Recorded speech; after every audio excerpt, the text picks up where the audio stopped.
आणि दुर्दैवानं की सुदैव म्हणावं काय बोलावं, महिला आयोगाच्या अध्यक्षा अशा भोंदूबाबांचे पाय धरून पाय चेपून पाय धुताना आम्हाला सगळे दिसत आहेत. म्हणजे या महिलांना काय न्याय देऊ शकतील?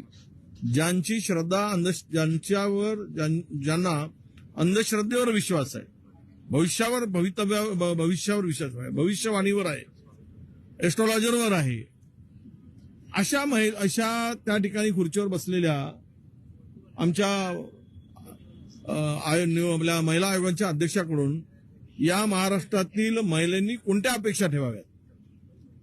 आणि दैवी शक्ती वगैरे तो सांगत होता आणि अनेक राजकीय लोकांचे तर आहेच ते. आता ते व्हिडिओमध्ये महिलांचं शोषण झाल्याची सुद्धा माहिती आम्हाला मिळते. आणि असे भोंदूगिरी करणारे देशभरामध्ये आता खूप सुळसुळाट आलेला आहे.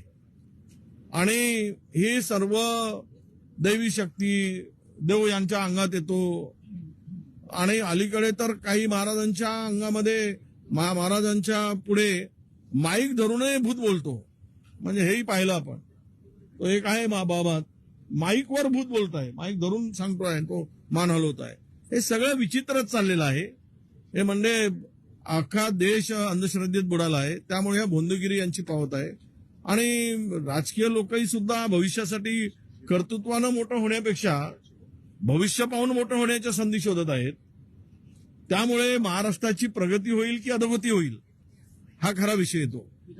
त्यामुळे मला तरी असं वाटतं याकडून सगळ्या परिस्थिती की महिला आयोगाच्या अध्यक्षांनी तिकडे त्या कॅप्टन खरातचे पाय